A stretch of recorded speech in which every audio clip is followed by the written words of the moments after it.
Good. All right, Parashat Shemot. Hey, Ruby. Parashat Shemot, guys, start taking. Parashat Shemot, we read about the exile and this horrible time of oppression that Am Yisrael had experienced in Mitzrayim, in Egypt. After a new king came, a new Pharaoh, and he was cruel, and he was ungrateful, and he forgot completely the great contribution of yourself to the kingdom of Egypt. Also, in this week's Parashat Shemot, we have the first time introduction with Moshe Rabbeinu, with Moses, the savior of Am Yisrael, what we call the loyal shepherd of Am Yisrael, with the greatest task that he had achieved from God his job was to lead the Jews, to lead Am Yisrael, and to redeem them, to lead them from salvation, from slavery to salvation. And this whole entire dramatic and great, awesome maneuvering, which we started to read this week, Be'ezrat Hashem, in Parashat Shemot, would really accompany us until the end of the Torah, until the end of when we stop reading that around Simchat Torah, together with the entrance of the Jews to the land. Yeah, these are my new reading glasses, so I can actually read what I wrote. The journey that Am Yisrael had passed, or they had to go through, is a tremendous historical event, a tremendous epic historical event. And the children, by the way, Idan made. So it's delicious chulent meat and all. And this year is dedicated to Refuah Shlema of Chaim Israel ben Batya HaLevi, and to Clara Rachel bat Fegel Sarah, and Efrat by Fegel Sarah, and Shachaf bat Lilach, and also Leilui Nishmat Amnon ben Nekadam and Bella bat Rivka. And there were the on behalf of them, we have in this wonderful chulun today. So thank you very much. However, this journey, besides being an epic historical journey, is important, but much more important is a beacon to us and a guide for us and a living guide for us, indication to the spiritual journey of each and every one of us that need and can go through his life. Now, and 3,300 years after those events that happened, whatever was said in the parasha is still relevant to us, Rabotai, still relevant to us. Each and every one of us is in his own private Egypt. What do I mean? Mitzrayim is mishum meitzer, lehatzer is to stretch, to constrict. Each and every one of us is in that stage to one way or another for one reason or another. Each and every one of us. And we can only learn from this parasha how to come out of our own also personal Egypt. So that's why we should pay very close attention to this following weeks in terms of what exactly is going on. So now, going from exile to redemption, from slavery to freedom, is basically our life journey, our life purpose, and that's what we, Be'ezrat Hashem, will talk about today. The Midrash asked us, if Bnei Israel, if the Jews were on such a low level of purity, in other words, we know that they enter 49 gates of impurity. 49 gates of impurity. Why did they merit altogether to come out and to accomplish the tikkun, the fix-up that needed to be done? Why did they need to come out of Mitzrayim? I mean, listen, you're so bad. What happened? And what merit did they do it? They were on such a low level that when they stood about to cross the Red Sea, the forces of evil, the district attorney, as they say, said to HaKadosh Baruch Hu, how do you allow Am Yisrael to live in Mitzrayim and To the Jews, to the Jews to live and to Egyptians to die. How? Why is that? Because both of them are on the same low spiritual level. The Jews in Egypt immersed themselves in every filth that the Egyptians were doing. So how is it possible? Why is this? It's not fair, basically. But so if we're going to look at this, what was really going on? Why did they able to do it?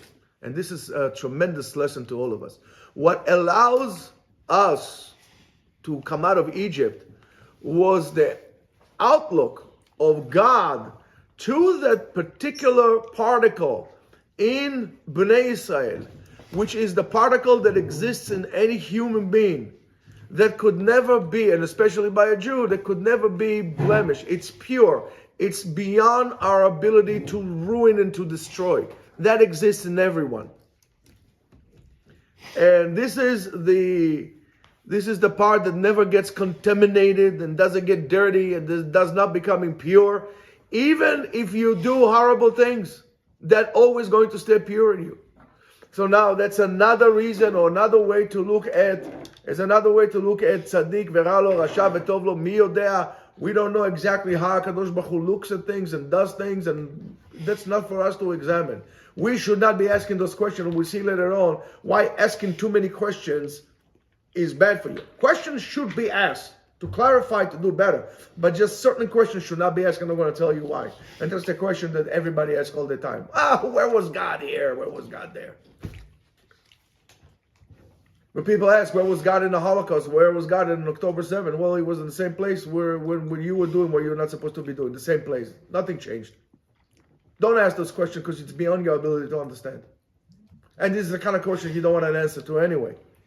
So, the Geulah, redemption, can come because HaKadosh Baruch Hu did not concentrate on the person that is right now at the lowest of all lowest impurities. He didn't look at the person, but rather HaKadosh Baruch Hu looked at the neshama of the person, or that part, the particle that could never be blemished, and that particle is complete, it's perfect inside of each and every one of us. That's why a person should never be mityaesh, also never give up from his own wrongdoing. There's a chance for you to change if you want, but it's only if you want.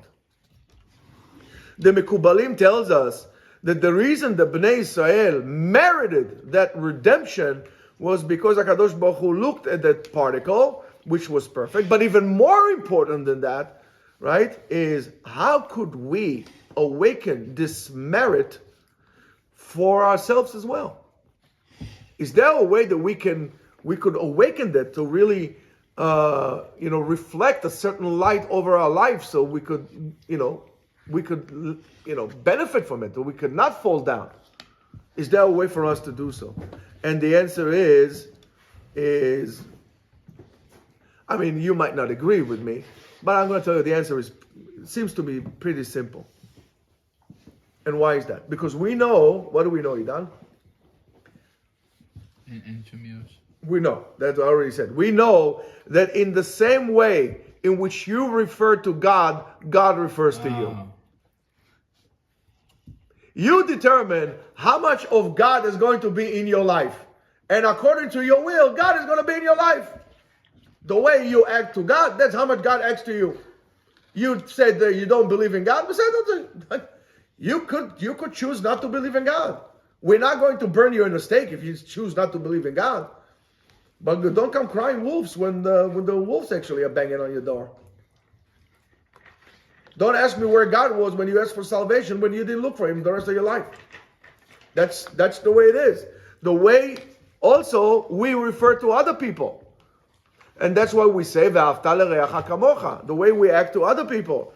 Right? The way we act to other people is the way in which the light of HaKadosh Baruch Hu reflects on us as well. In other words, our actions are a reflector for God's life. If we are a black hole, no light will come out.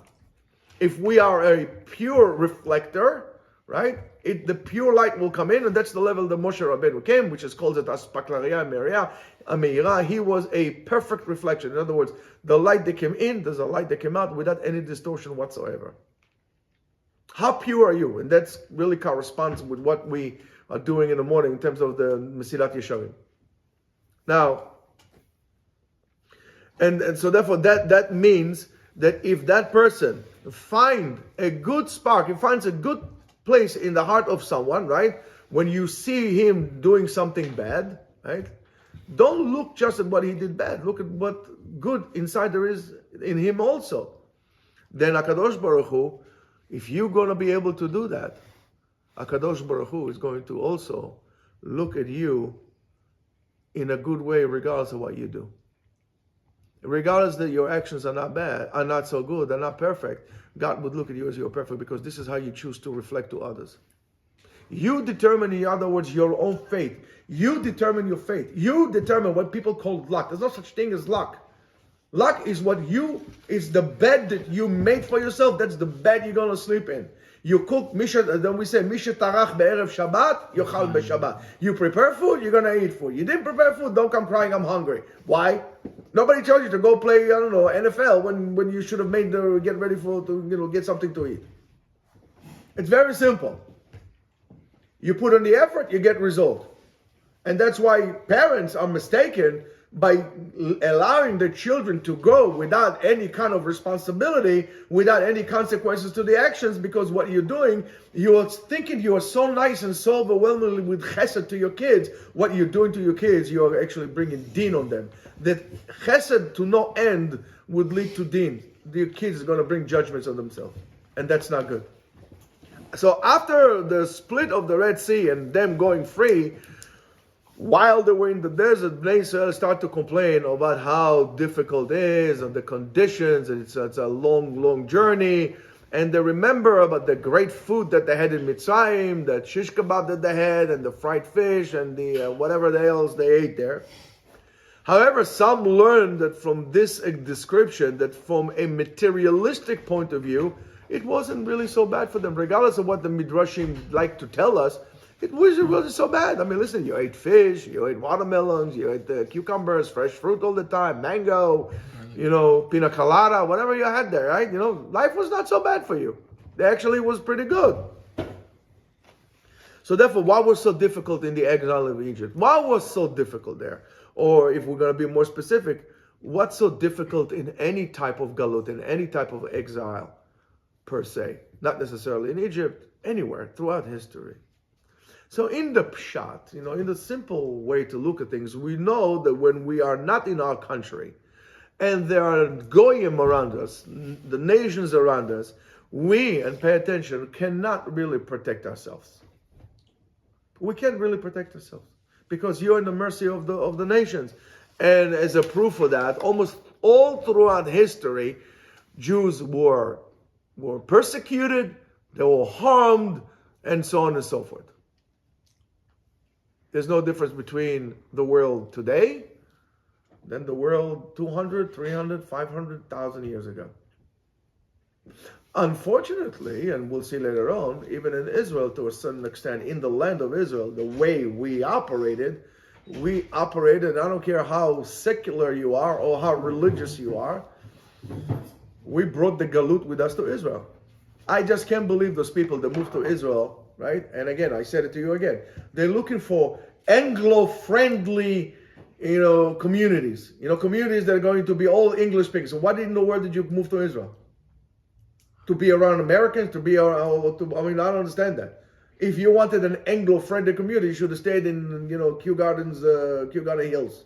Should have stayed in Flatbush. You should have stayed in whatever you stayed in, Miami. Or Muncie, or whatever it is you stay in, or West Hempstead, or East Norwich, I don't know, whatever you stay in. You moved to Israel to be with Israelis, not with the Anglos. That's a problem, by the way. That's a problem. That's a huge problem. And there's a mistake. I don't understand. You move to Israel and you speak Yiddish. You don't speak a word of Hebrew. What in the world is wrong with you? And you're very proud of that. I don't know. It's pointless to me. No wonder you don't want to go to the army and join and help people. No wonder you don't see yourself a part of it. It's very obvious to me. I don't care. You like it, you don't like it, go drink cold water. I don't really care. I'm telling you this straight out like this. We don't need to play games. We have to stop with those games already. So, however, being an exile, or exile itself, has many other meanings. The Zohar gives us a deep understanding and a beautiful understanding on the true essence of what is to mean to be in Gola, in exile. And he says that oppression, or to a certain way, is a way to control. Shi'abud is a way to control. And Shi'abud is a way, the Galut is really oppressing the mind, or trying to control somebody's mind and his spirit, and not necessarily the body. And if you see, that's exactly the effort of the world today to the Jews that live in Israel, to break the spirits, to break the way they think, to demoralize. That's exactly what is happening today. Yeah. So Galus is if I'll wait for Galus. Not Galus. It's called Galut. We'll wait for this. Hold on 1 second. So, and sometimes, and that is the true Jewish spirit that really is this thing on. It's gonna No, yeah. Yes. Okay, so just stop moving the table because it's like shaking like an earthquake. So, the Jewish spirit that we have, the true Jewish spirit, is really in a state of about to pass out, almost like dizziness, right? And of course, it is what makes us unique and special in the world, and really identifies and helps us, guide us to our journey and to our job in the world. And why? Because so many things could really affect your psyche, the way you feel, and so on and so forth, and trying to really continuously bombard you and control the way you think, the way you feel, and what you feel, and so on and so forth. So you see from here that Galut, exile, it's something that I've been saying to you numerous times, is a state of mind and not necessarily a territorial thing.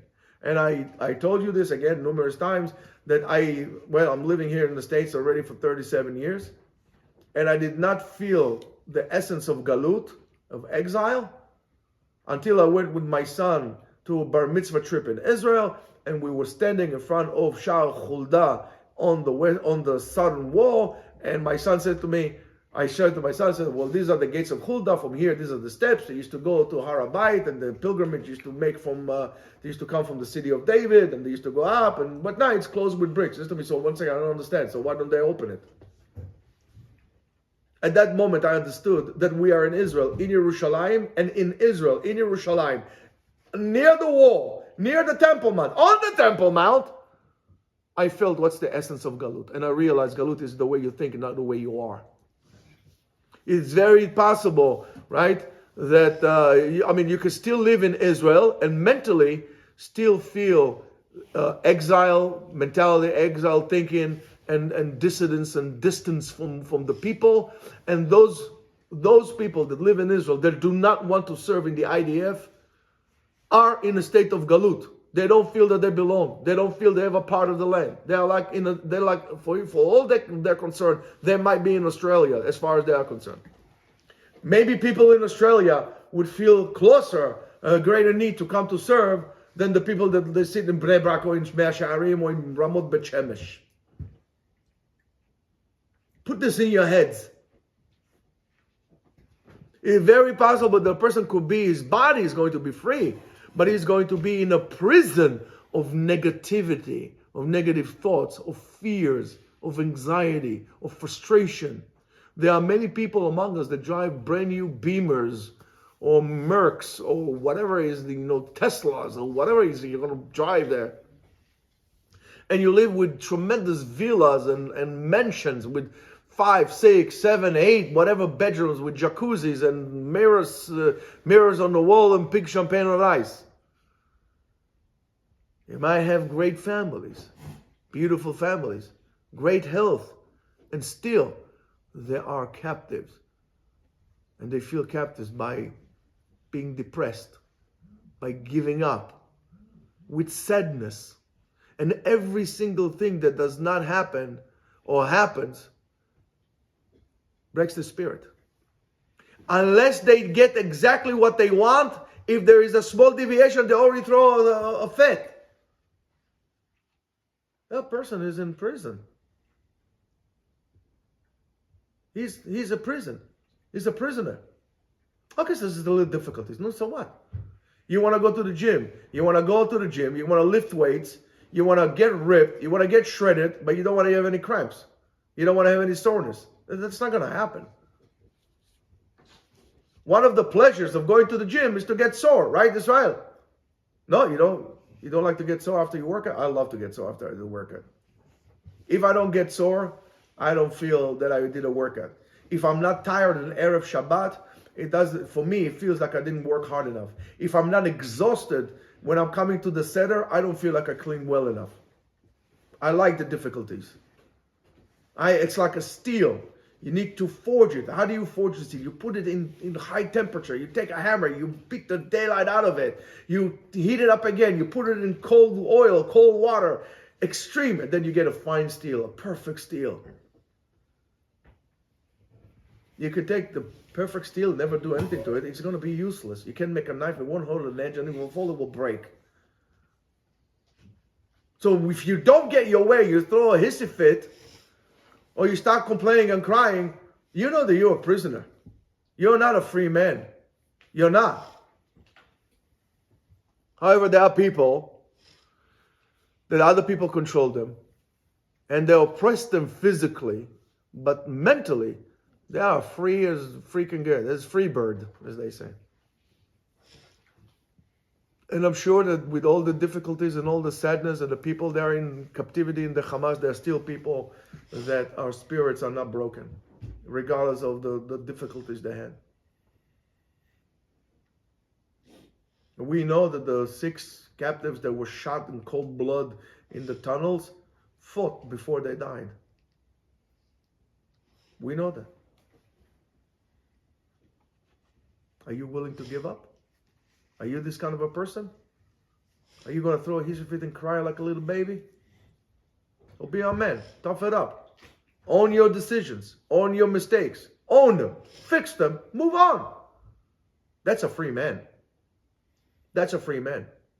Not the one who cries and whines and would never take responsibility and dump the responsibility to everybody else. That doesn't work. Yosef HaTzadik is an example for that. A person that was at the bottom of the pit. From the bottomless pit. And then he got redemption. How? Right? He was smart. He understood that he needs to stay a free man in his spirit. Yes, I'm in the pit, but I'm a free man in my spirit. Bnei Israel had experience in Egypt 3 different things. And they were crying all the time. And the Torah tells us they were crying for what? What's 3 things? Avodah kasha, hard work, right? What else? Chomer and levanim. The Jews? The Jews, yes. When they were in slavery? Yeah, well, yes, we're in slavery. So what is Avodah kasha? Hard work. Well, there are many explanations. One of the explanations is Avodah kasha is they reverse roles. The Egyptians reverse roles, right? And pay attention to that. They gave the men the woman's job, and they give the women's the men's job. Okay, terrific. I understand the women's job. If you give a woman, start schlepping 2x4s all day long and bang stuff and lift, I understand it's hard for her. I understand that. A man should be happy. I mean, a lot of guys like to stay home and do absolutely nothing. Sit down home, make what's in that? What's so difficult for a man to do a woman's job? It's the spirit. So there is breaking a person in the body, which the women did, the men's job, and the men doing the women's job, they broke the spirit. One of the things that we have today in society is to break your spirit. You don't know anymore if you're a man or a woman, for crying out loud. So that's one thing. Avodah kasha also, the Zohar says, comes to the word from kushiyot. That's what we said before. Kushiyot means asking questions. Each and every one of us, and it doesn't make a difference if you know the whole entire Shas by heart or you never learned a daf of Gemara in your life. Each and every one of us has questions. Why is the work so difficult, right? Why I don't have what I want? Why didn't I get what I want? Why this one got more than me? Why you give him and not me? And so on and so forth, right? Why does my wife understand me? Why my husband doesn't understand me? Why my children are not so, so successful as this guy's children? Why they're not? and so on and so forth, right? Why I'm working so hard, and it's very hard for me to finish the month and pay my payments. Why? I don't understand. Why I don't have any time for myself? I work so hard. I need some time for myself. I need a break. Of course, this is when you start making a mistake and you start feeling entitled and you live above your means, above and beyond your means, and then you fall into debt, and you lose your credit, and then you blame everybody besides again yourself. But that is a problem here. All these questions that we always have really make our life miserable. And those question marks that we always put on, instead of question mark, learn to stop putting exclamation marks. Make statements, don't ask questions. All this question mark really oppress us and steal all the positive forces of being rejoicing and having willing to create and to work and to try and to experiment. That's why you can have twins. One is a winner, one is a loser. One asks the question, why me? Why do I have to do this? Why this? Why this? Why this? Why this? Why Delilah, as the song says. The other one says, oh, it's opportunity. Oh, I'll do this. I'll work hard. Yes, I'm going to, it's the choices you make in life. So stop asking why. Stop rolling the dice. Start doing what needs to be done. Many of us feel unsatisfied from our lives. They don't want to go and get up in the morning to go to work. They feel many times that they picked up the wrong spouse. They feel that they didn't act wisely when they were young. They're very concerned about their mortgages, about the payments, about paying the credit card, and so on and so forth. They feel that you live near your life, alongside your life. You're not actually experiencing your life. That's the feeling that we have, this empty feeling that kills us, that really miss up the essence of life. And in a way, we lose any interest of living. We don't want to live anymore. Like, I can't wait to die. You hear it from people like, I can't wait to retirement, or, and so on and so forth. All these doubts really confuse us and make us weaker. And the source of all these questions and all those doubts is in lack of emunah that we have in HaKadosh Baruch Hu, that we don't really believe in God, and we don't believe that God really runs the business here in a complete precision according to a plan, which is perfect. And really wants whatever is good for us and really loves us. And if you're going to realize that, maybe you can sing the song, it's going to be better and better and better and better and better and better and better. If you just understand that. You don't understand that. You think it's getting worse and worse and worse and worse. So regardless of how much light you have, guys, you know what? It's like a person, it reminds me of the story about the person that was blind and was walking with a stick. And he asked somebody to help him. And the person helped him. And he says, I'll show you where to walk. And that turned out to be this person led him over the cliff. And only when the guy reached over the cliff and was hanging out in the air, realized that what? He was never blind. He just closed his eyes all the time. So are you. Open your eyes. You're not blind. You just choose not to see. If God is not away from you, He's here, right here, around you, inside of you, among us, all the time. You just choose not to see. You're not blind. You just close your eyes.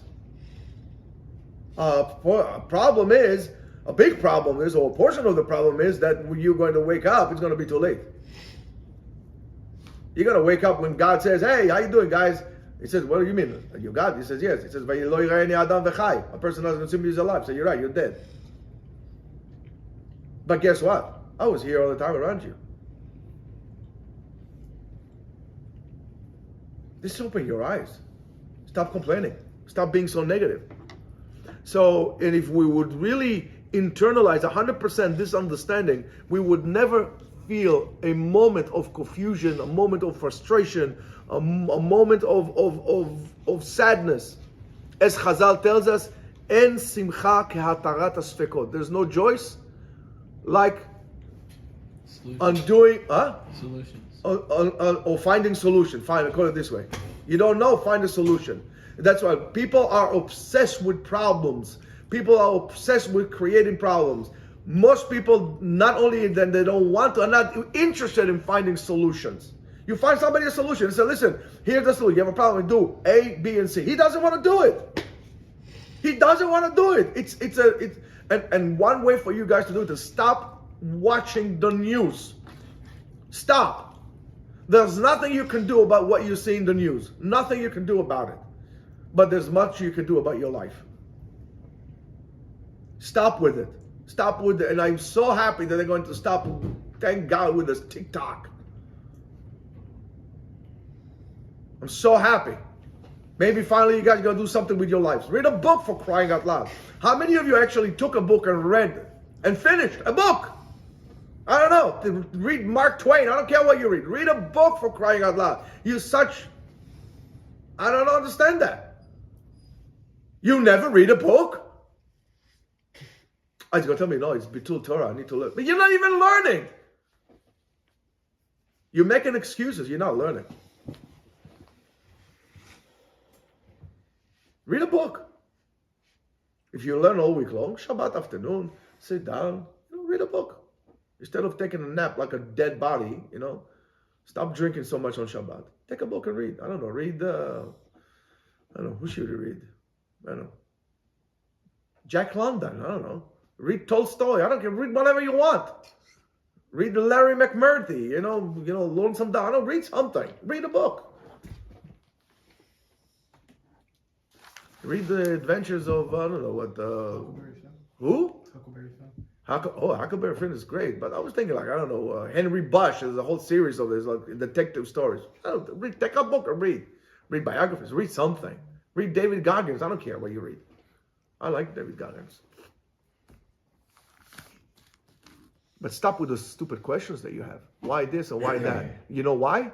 Those questions, you don't want to hear the answers. So if you're asking a question, you don't want to hear the answer, guess what? Don't ask.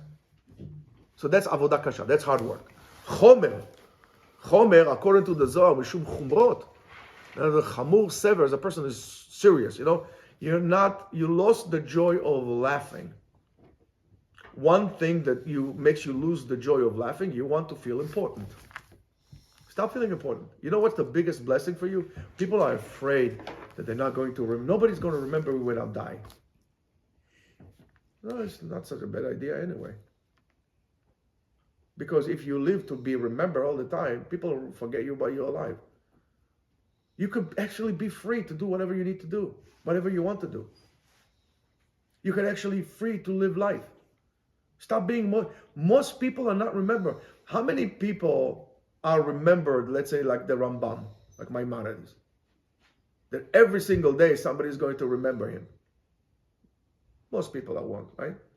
But let's say you want to be like the Rambam. I'll tell you something what my friend told me one time. He told one time his dad, he said, I want to do whatever I can. Because he asked him, what are you going to do now after college? He said, I want to do something to be remembered like the Rambam. So his father told him, he said, listen, you know how many people live between the Rambam and today? We're talking about billions of people. And yet only the Rambam is remembered like the Rambam. So instead of trying to be the Rambam because it's going to be a pointless point for you, try to be the best that you could be. Start thinking about remembering, start living your life. That is living life out of fear. That's not good. So start laughing a little bit. Enjoy. Smile. I don't say stand up and I know, crack dirty jokes and go to stand-up comedy. I'm not talking about this. But enjoy life. Smile a little bit. Smile and the world will smile back at you. And even if it doesn't, at least you smile. You're in control of yourself. So, of course, there is also chomer mishum chumriyut. Chomer, raw material. Chumriyut is materialism. That we obsess with materialism. Of course, in our time, what did it say here on the dollar, the good old dollar bill, right? The good old dollar bill. Let me check what it says here. Oh my goodness. You know what it says here? In God we trust. In God we trust. In God we trust on the dollar. No, let me tell you the following. You think this God on the dollar is the God of Maaseh Bereshit, of creation? No, that's the God that sits in your bank account. That's the God in which you worship. It's your bank account you worship. You don't trust Hashem. If you would trust Hashem, you stop chasing it. You start living life according to what God wants, not according to what your bank account wants. What does it mean to us? It means to us that through our generation, the Yetzer Hara is trying to confuse us all the time, to tell us that the main point of your life is chasing and making money. Chase after money, money, pleasures, materialistic today. It seems to us today that really it won, and materialism became a new religion. Materialism is a part of liberalism that really tells you you can do whatever you want. It's a new religion that we are all become enslaved to the concept that happiness means wealth. In Hebrew, osher with aleph, vav, shin, resh, that's happiness. Osher with ayin means wealth. We think that that happiness and wealth is the same thing. It's not. It sounds the same, but it's not. How many people really ask God, Ribono Shel Olam, please, I want to be happy in life? People say, no, I want to be wealthy. I haven't happy. If you're happy, you don't have to worry about the wealthy. You're happy with everything you have. But if you're healthy, not necessarily if you're wealthy, not necessarily you're happy. You can have a lot of money, be a miserable person.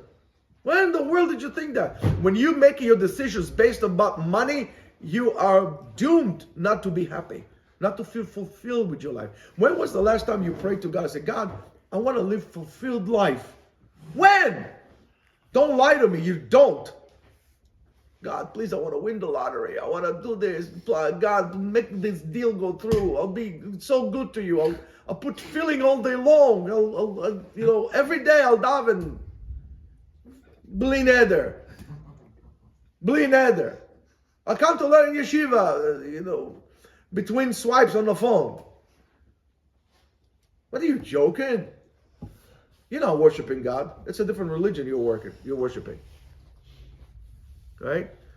For us, it's like for us, wealth is it's something that it's right around the corner. If we're going to get the flattest TV, the fastest car, the biggest house, the most beautiful wife, we don't care about her midot, her real character. We care about how she looks. It's all external. And then when push comes to shove, and all of a sudden you realize that you married the wrong person, not because there's something wrong with her. There was something wrong with the way you were looking. You were looking on the outside. Comes Shlomo HaMelech and tells us, Sheker Hachem ve'evel hayofi. Shlomo HaMelech had 1,000 women tell you, guys, you got it wrong. The most important thing is Yirat Shamayim. How much your wife is Yirat Shamayim? Is she covering her hair? Does she wears mini skirts? Does she wear pants? Does she keep Shabbat mitzvot? Does she care about that? Does your wife want to go on a cruise? Does your wife want to go to Aruba, sit in a bathing suit? Really? And you're okay with that?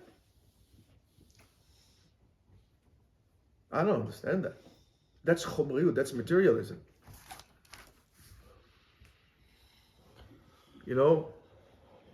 All the other nonsense that the world shows you in commercials, right? It looks everything beautiful on the outside, but really inside, it's empty. And so we became empty people. We all look very beautiful outside, very handsome outside. Some of you guys shave their chest, shave their legs, shave the leg and he was a she. But when push comes to shove, you crumble like aluminum foil. Worse than that. Like a China doll, breaks. It's beautiful, but no substance. Give me a solid rock. I want to be like a solid rock. I don't want to be a China doll. I want to be a solid rock. It's ugly. I don't really care. I'm not going to crumble. I'm not going to fall apart. We don't need externalism. We don't need image. And we all after one thing, right? Which is not the right thing. The word paro means parua. Parua means, that's one of the things of paro, means wild, chaotic, right? There's no order, right? And comes paro, right? If you look at the word paro, right? Yeah. Right? So if you're going to take pay and hey, is what? What word do you get? Pay. Pe or po. And then resh and ayin, Wow. ra, po ra. What's Pomi? Po here. Use that. Here's bad. He laughs at you. He laughs at you. One way to avoid paro, Rabotai, is create order in your life. You cannot operate through chaos. You can't build stability through chaos. You cannot do that, right? And he laughs at you all the way to the bank, paro. On your backs. Stay away from the devil, right? That's what you've been told. But why do you let him in your house? He's going to be into you. And then there's another one. The last one is levenim. Levenim. Maza levenim. Levenim breaks also mishom to turn something to white. Right? Building the pyramids, and by the way, the pyramids used to be all coated with white Lime. white lime all around. It was a magnificent thing, right? But those bricks that we used to carry on our backs building the city of Pitom and Ramses, really all of a sudden were replaced with other stuff that we carry on our backs, which is being sad, depressed, frustration, that really make our life very, very heavy and prevent us from becoming free. Many of us are immersed in this depression or frustration that we take the pills and it doesn't seem to help us. But to mono of us, it's not necessarily an existential giving up, or existential depression that we have in terms of that, but just like thoughts, just regular thoughts that life is a collection of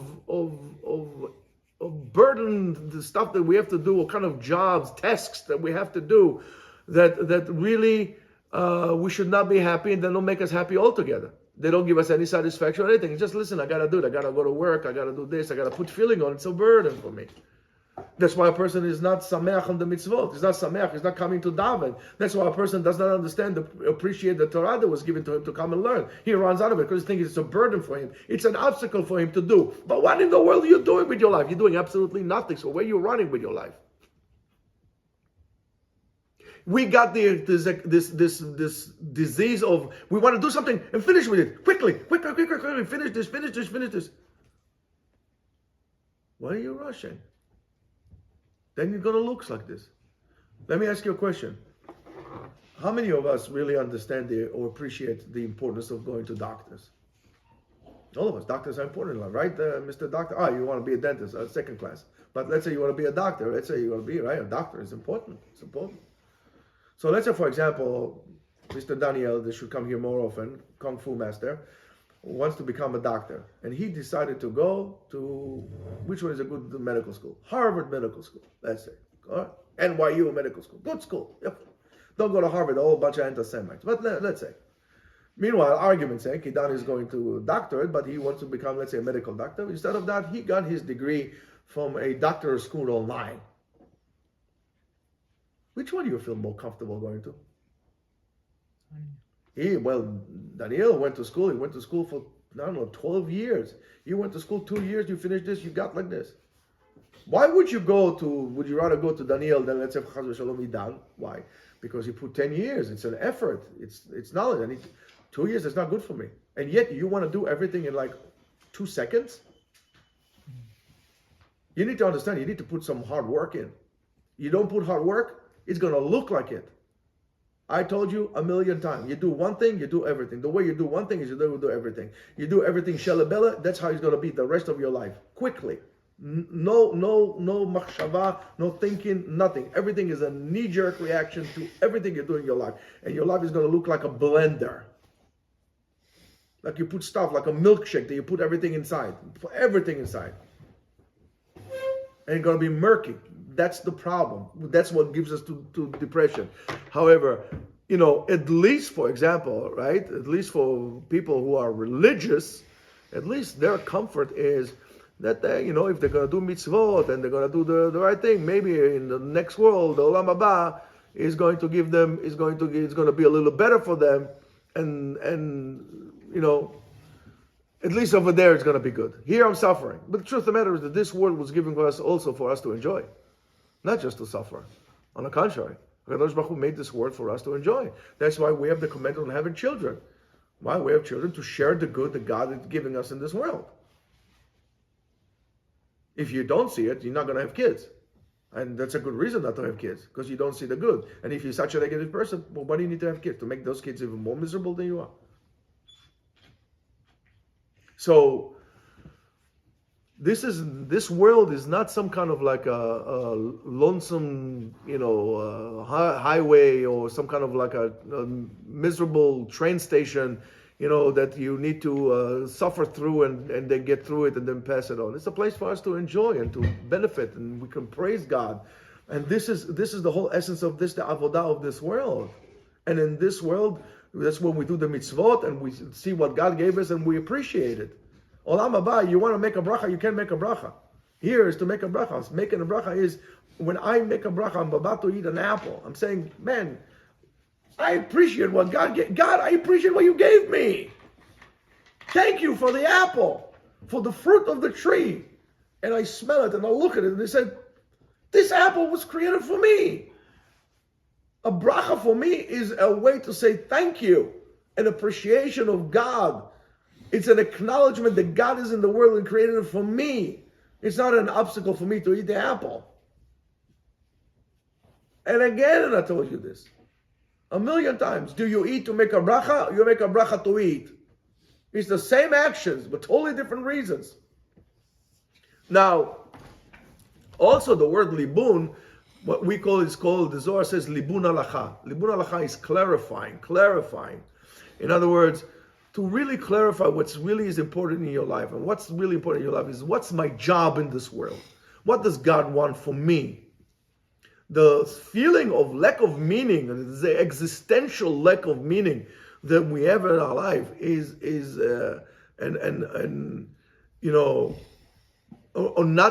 feeling not connecting with life, or punishments and so on and so forth, right?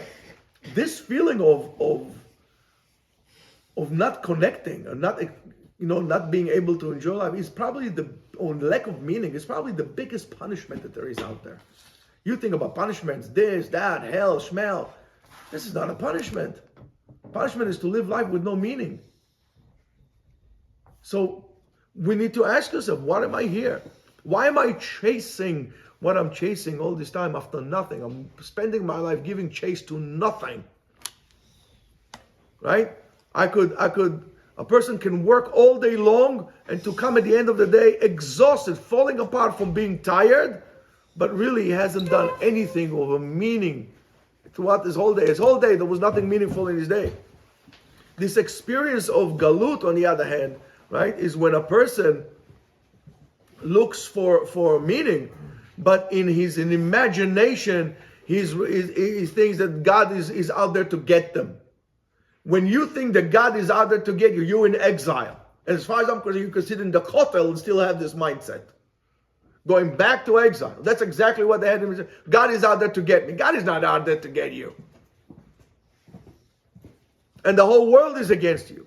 A brave person, a bright person, a courageous person is going to stop and say, excuse me, what is the essence of my life? What did I come here for? What did I come here for? Right? And he's going to be there to deal with this whole entire answer and in its full complexity, whatever it means, and whatever means from it. And sometimes after this kind of libun is also mishum to make white. It's like the same thing as going back to the steel. You make the steel white, only then you can change it. When the steel is cold and you hammer it, you're going to create fractures in it. You're going to create delaminations. You're going to create, stress fractures. Only when when the metal is white, you can shape it to what it needs to do. Only when you're sitting down and you clarify this thing, and you're going through it, only then you could actually make your life to shape into something. I don't understand these people, again, that just want to get through everything. Enjoying the view. The ride is more important. The journey is more important than the destination itself. Sometimes that clarifying, that getting your steel white is really will require you to make changes in your life. But what prevents us from making this change in our life is this exile mentality that we are afraid of movement. We're afraid to change, so we stay here, even if it's going to cost us our lives. Now I'm going to tell you the following. If, God forbid, there is an existential risk, even in the land of Israel, sometimes you would need to move. Learn from Yaakov Avinu. We did not come to this world to die a purposeless death. We came here to live a meaningful life. And if there's no meaning in your life, it doesn't make it where you are. So at the end, we need to remember that the only control that we have in the world is on our brains, on the way we think, and our external reality. We cannot really affect. Whatever around us, we cannot really change. That's why it's pointless to watch the news and to watch this and to watch that. Regardless, of our abilities to or needs to prevent any pain or to predict the future and so on and so forth, right? Or to achieve tremendous pleasure, right? A person that decides, regardless of what happens, I'm always going to be besimcha, I'm going to be joyous, I'm going to find meaning. He's going to be the person who's going to be out of exile, he's going to be free. He's going to find the quality of Moshe Rabbeinu that is inside of him. And then he's going to be able to judge people in favor all the time and deal with whatever life throws in your path. And in a way, wins the paro that exists inside of you. And that's going to be when we said about when HaKadosh Baruch Hu told Moshe, boil paro. In other words, coming to your own paro inside of yourself. Coming out to the light from the period of darkness, and then we should be happy only if we'll be able to do so. We have to understand, if we're going to be happy, then we are free. If we're going to be fearful, we are not free. Our events of our life is never in our control, and most of the time is not. The only thing it is our control is the way we're going to think and how we're going to be. Nobody's going to force you how to think, and this is completely in your hand. This is why you're free. There are two ways we could also, by the way, bring redemption. We could bring Geulah to Am Yisrael. Either all of us are going to be perfect, which would never happen, or we need to cause that they're going to be merited. The HaKadosh Baruch Hu would going to focus only on what's good inside of them. So how are we going to do so? It's very simple. In other words, we need to awaken the love. We need to awaken the love of us to every single Jew that is out there. It doesn't make a difference what color is skin, what color is hair, what color is eyes, if he's fat, if he's skinny, if he has pimples or doesn't have pimples, if he keeps mitzvot or does not keep mitzvot. A Jew is a Jew, is a Jew, period. There's no such thing, I'm better than him, he is worse than me, or the other way around. I am where I am, he is where he is. My job is to find what's good in him, not what's bad in him. To find what's bad, I don't need to be a bit expert. That's everyone can do. Only when we see the good, only then the good will come. We create our reality with the way we choose it to be. Shabbat Shalom, and Shabbat Shalom. Shalom.